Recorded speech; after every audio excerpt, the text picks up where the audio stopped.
Alors, ce qui m'a conduit à monétiser ma résidence, c'était de pouvoir bénéficier d'un complément de ressources pour être plus à l'aise dans la vie qui me restait.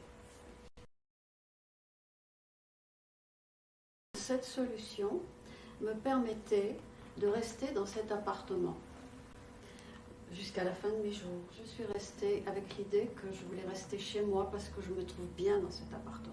Et c'était très important pour moi.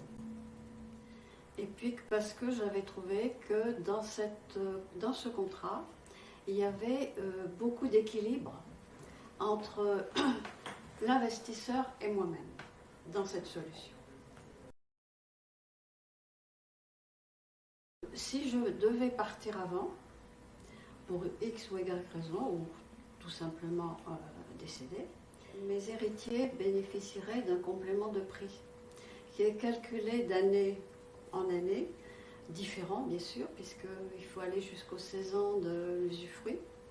Donc c'est intéressant, et ça n'existe nulle part ailleurs, il faut le dire, hein, c'est important.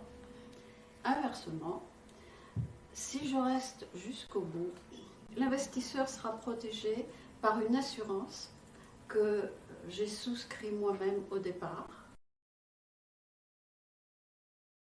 Si je reste au-delà des 16 ans d'usufruit, bah lui, il ne peut pas récupérer l'appartement. Et à ce moment-là, cette assurance, Allianz, va justement lui verser une rente. Et c'est tellement bien juste, tellement bien équilibré, que si c'est moi qui pars au-delà des 16 ans et que je suis encore en vie pour aller dans une maison de retraite, par exemple, eh bien c'est quand même très intéressant, parce que c'est moi qui vais bénéficier à ce moment-là de cette rente.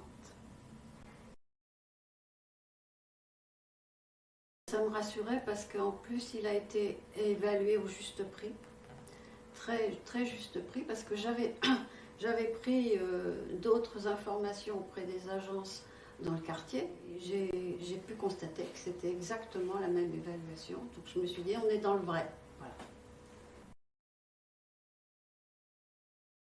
Ce qui a changé dans ma vie, c'est que maintenant je suis plus à l'aise financièrement, que je n'ai plus à me faire de soucis sur ce que je peux dépenser qui dépasserait mon budget, et je peux profiter de la vie en toute tranquillité.